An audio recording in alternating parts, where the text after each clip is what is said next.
And good morning all of you. मैं आप लोगों के लिए लेके आया हूँ टेंस। टेंस क्या होते हैं और ये क्यों ज़रूरी है जीवन के लिए। तो जो अंग्रेजी भाषा है हमारी, उसको सीखने के लिए ये सबसे मुख्य रूप से हमारे लिए उपयोगी होते हैं। तो हम देखेंगे आज टेंस। टेंस का अर्थ होता है काल अर्थात समय। हमको इससे समय के बारे में ज्ञान मिलता है और ये मुख्यतः 3 प्रकार के होते हैं। पहला होता है हमारा प्रेजेंट टेंस, जिसको आप हिंदी में समझ सकते हैं वर्तमान काल अर्थात जो अभी चल रहा है। इसका सेकेंड पार्ट होता है पास्ट टेंस। पास्ट अर्थात जो चला गया, भूतकाल जिसे हम बोलते हैं। थर्ड पार्ट है इसका फ्यूचर टेंस, भविष्य काल अर्थात जो आपका आने वाला। अर्थात इसको हम इस तरह से कह सकते हैं कि जो हमारा टेंस है वो 3 भागों में होता है, प्रेजेंट, पास्ट और फ्यूचर। प्रेजेंट जो वर्तमान है हमारा, यही प्रेजेंट होता है। और जो हमारा प्रेजेंट जब गुजर जाता है, चला जाता है, उसे बोलते हैं पास्ट। और जो हमारा आने वाला अपकमिंग टाइम जो होता है लाइफ का, उसे हम बोलते हैं भविष्य काल। अब यहाँ इनके बारे में आपको डिटेल्स जब पढ़नी होती है तभी जाकर के आपका ये कंप्लीट हो पाता है। तो आपको ये देखना पड़ेगा कि ये जो भी टेंस है इसके सब टेंस अर्थात उपकाल, जैसे कोई भी एक यूनिट होती है उसमें सब यूनिट होती है। तो इसी तरह से प्रत्येक जो every sentence is divided into 4 parts, वो सब टेंस कहलाते हैं आपके। जैसे आपका फर्स्ट लेंगे आप, वो कहलाएगा इंडेफिनेट, उसका मतलब होता है अनिश्चित, उसमें समय की कोई निश्चितता नहीं मिलेगी। सेकेंड सब टेंस आपका आएगा कंटिन्यूअस टेंस, लगातार का। थर्ड वाला है उसका सब टेंस परफेक्ट टेंस, जैसा कि उसका अर्थ ही है पूर्ण काल। फोर्थ पार्ट रहेगा इसका परफेक्ट कंटिन्यूअस अर्थात लगातार पूर्ण काल। अब जब भी आप अगर जैसे फर्स्ट वाला पार्ट जब आप पढ़ेंगे प्रेजेंट टेंस, तो इसमें ये चीज़ें ऐड होती चली जाएगी। तो आपका फर्स्ट हो जाएगा प्रेजेंट इंडेफिनेट। सेकेंड पार्ट अगर इसको आप इसमें ऐड करेंगे तो प्रेजेंट कंटिन्यूअस हो जाएगा। थर्ड आप लेंगे तो प्रेजेंट परफेक्ट टेंस हो जाएगा। फोर्थ आप जब लेंगे तो प्रेजेंट परफेक्ट कंटिन्यूअस हो जाएगा।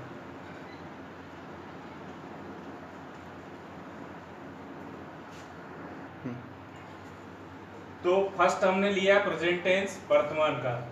अब हमने अभी इससे पहले हम जो बात कर रहे हैं सब टेंस। आप प्रेजेंट का जो पहला उपकाल है वो होगा आपका प्रेजेंट इंडेफिनिट टेंस, जिसे हम हिंदी में समझेंगे वर्तमान अनिश्चित काल।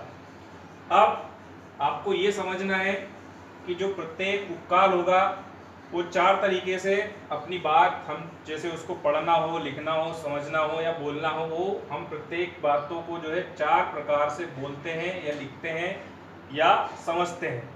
तो हम ये कह सकते हैं उसको कि जो प्रत्येक उपकाल है उसको हमने मुख्यतः जो है 4 भागों में वो बटा हुआ होता है। उसका फर्स्ट पार्ट जब आपका रहेगा वो होगा अफर्मेटिव, या दूसरे शब्दों में उसे असर्टिव भी बोलते हैं, या उसको हम सिंपल सेंटेंस भी बोला जाता है, जिसका अर्थ हम देखते हैं स्वीकारात्मक, सकारात्मक या साधारण, तीनों का अर्थ एक ही होता है। अब हम बात करेंगे इस उपकाल की कि हम कैसे पहचानेंगे। अगर कोई सेंटेंस अगर हमारे सामने हिंदी में अगर लिखा हुआ है तो हम उसको कैसे पहचानेंगे कि ये प्रेजेंट इंडेफिनिट का ही है। तो इसका सिंपल सी जो इसकी पहचान है वो आपको याद रखनी है। इस उपकाल के हिंदी वाक्यों के अंत में हमेशा ता, ती, ते हैं। अर्थात अगर आप उसको देखेंगे तो ता है, ती है, ते हैं, ऐसे शब्द उसके वाक्यों के अंत में आपको मिलेंगे।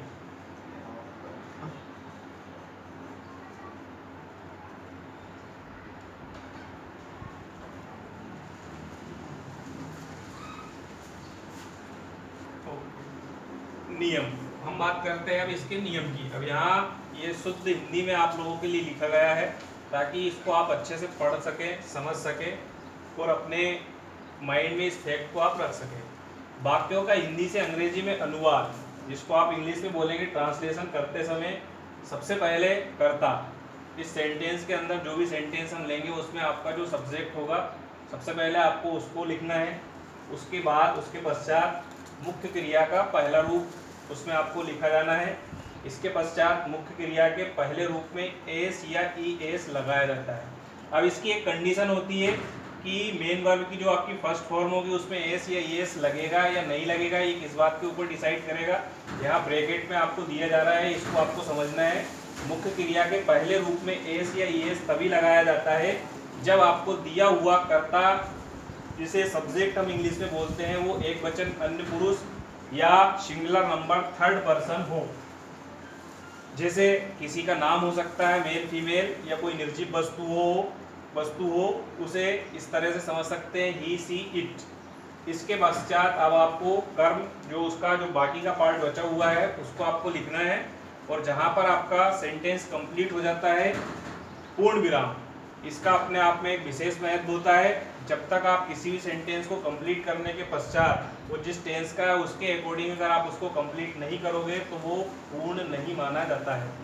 अब हम बात करेंगे, ये जो हमने हिंदी में आपके लिए लिखा है उसको हम एक फॉर्मूले के रूप में किस तरह से उसको पुटअप करते हैं, लिखते हैं। तो जैसे सब्जेक्ट सबसे पहले आ गया आपका, जैसा हमने इसमें लिखा है, फिर है मेन वर्ब फर्स्ट फॉर्म, फिर उसके बाद एस या ईएस। ये कंडीशन के ऊपर डिपेंड करेगा आपकी कि आपका जो सब्जेक्ट है वो सिंगुलर नंबर थर्ड पर्सन अर्थात एक वचन अन्य पुरुष है या नहीं है। उसके बाद आपका आएगा ऑब्जेक्ट, और उसके बाद डॉट अर्थात जिसे हिंदी में हम बोलते हैं किसी वाक्य में पूर्ण विराम। अब हम यहाँ आप लोगों के लिए जैसे कुछ एग्जाम्पल्स लेते हैं। पृथ्वी सूर्य के चारों ओर चक्कर लगाती है। अब हम बात करते हैं इस पे कि जहाँ हमने जब इसको स्टार्ट किया था तो हमने देखा था कि हम कैसे रिकॉग्नाइज करेंगे कि ये प्रेजेंट इंडेफिनेट का है। तो हमने उसकी आइडेंटिफिकेशन जो लिखी है उसमें आप देखेंगे कि इन वाक्यों के, हिंदी वाक्यों के अंत में हमेशा ता है, ती है, ते हैं, ये शब्द आते हैं। तो यहाँ पर पृथ्वी सूर्य के चारों ओर चक्कर लगाती है, इट मीन्स यहाँ लास्ट में आपका ती है वर्ड्स आया है। जब आप इसको ट्रांसलेट करेंगे तो अब जो भी वाक्य के अंदर जो काम करने वाला होता है, आप कैसे पहचानेंगे कि सब्जेक्ट क्या है? तो सेंटेंस के अंदर जो भी चीज काम करती है वही उसका सब्जेक्ट कहलाता है। यहाँ पृथ्वी जिसको बोलना चाहिए सूर्य के चारों ओर चक्कर लगा रही है, तो आपका जो सब्जेक्ट होगा वो होगा पृथ्वी। तो द अर्थ, चक्कर लगाना, घूमने के लिए मूव आएगा। अब चूंकि पृथ्वी singular number third person subject है आपका, इसलिए हम इसमें एस ऐड किया हुआ है, तो ये हो गया मूव्स। अब चारों ओर के लिए राउंड, और जो आपका ऑब्जेक्ट बचा है किसके, तो सन। तो the earth moves round the sun, पृथ्वी सूर्य के चारों ओर चक्कर लगाती है। सेकंड वाला सेंटेंस देखेंगे हम, तारे आसमान में चमकते हैं। यहाँ पर अगर फिर से हम इसको आइडेंटिफाई करें, आइडेंटिफिकेशन देखें इसकी, तो लास्ट में है ते है वर्ड आ चुका है। अब इसमें कौन चमक रहा है, कौन काम कर रहा है, इस सेंटेंस के अंदर हम देखेंगे तो तारे, तो स्टार्स। अब चमकना, झिलमिलाना, तो उसके लिए यहाँ वर्ड हमने लिया है ट्विंकल। अब कहाँ पर मे के लिए आएगा इन, और जो बाकी का बचा है आसमान, तो उसके लिए द स्काई। अब ये इसमें आर्टिकल्स, ये बहुत सारी जो चीज़ें हैं, ये जब हम इसको अलग अलग रूप में एक एक कॉन्सेप्ट जब हम पढ़ते जाएंगे वो सारी चीज़ें क्लियर होती चली जाएगी। तो इस तरीके से तारे आसमान में चमकते हैं, तो star twinkles in the sky. Third sentence इसका है, पक्षी आसमान में उड़ते हैं, birds fly in the sky. अब यहाँ हमने वर्ड्स उड़ते हैं बहुत सारे हैं, इसलिए मेन वर्ब की जो फर्स्ट फॉर्म है उसमें एस या ईएस नहीं लगा। नेक्स्ट है, राधा एक मनमोहक गीत गाती है। Radha is a singular number, third person subject हो गया आपका। मेन वर्ब की फर्स्ट फॉर्म है सिंग, उसमें आपको एस एड मिलेगा। तो राधा सिंग्स ए मेलोडियस सॉन्ग, राधा एक मनमोहक या मधुर या सुंदर या मीठा गीत गाती है। अध्यापक बच्चों को अच्छी शिक्षा देते हैं।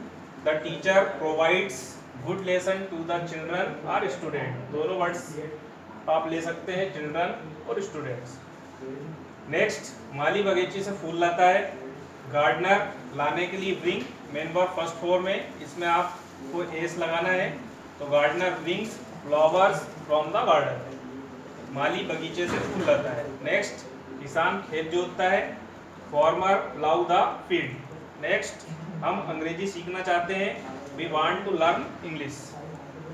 इस तरीके से हमने प्रेजेंट इंडेफिनिट का जो अफर्मेटिव लिया है उसमें ये देखा है कि उसमें किसी भी कार्य का होना बताया जाता है, और उसकी आइडेंटिफिकेशन एक बार फिर से आप समझ सकते हैं कि वाक्यों के अंत में हमेशा जो भी हिंदी सेंटेंस होगा उसमें हमेशा ता, ती, ते वर्ड आपको मिलेंगे। इस तरीके से जो सिंपली उसका फर्स्ट रूल है, जो उसका फर्स्ट रूल्स है वो हम देखें। सब्जेक्ट हुआ, मेन वर्ब की फर्स्ट फॉर्म हुई, उसमें अगर आपका subject singular number third person है तो उसमें एस या ईएस आपको लगाना है। उसके बाद आपको ऑब्जेक्ट ऐड करना है और जहां आपका सेंटेंस समाप्त होता है वहां आपको डॉट अर्थात पूर्ण विराम लगाना है। तो गाइस आज के लिए हमने लिया था हमारा प्रेजेंट इंडेफिनिट, उसका अफर्मेटिव। ये हम यहाँ इसको पेंट करते हैं और बहुत जल्दी आपको इसका नेक्स्ट पार्ट आपको मिलेगा पढ़ने। तो गाइस हमने देखा प्रेजेंट इंडेफिनिट हमने जो लिया था उसमें ये आपके लिए हमने कंप्लीट किया है। तो आप इन चीज़ों को थोड़ा डेप्थ में जाकर के उसका अच्छे से स्टडी करें तो आपको सारी चीज़ें अच्छे तरीके से समझ में आएगी। और इसका जो नेक्स्ट पार्ट होगा वो हम आपके लिए बहुत जल्दी ही डालेंगे ताकि आप जो आगे की सारी चीज़ें हैं कंटिन्यूटी एक फ्लुएंस के साथ आप सीख सकें। तो आप इन चीज़ों को, जो वीडियो हमने आपके लिए डाला है, इसको आप लाइक, सब्सक्राइब और शेयर करना ना भूलें।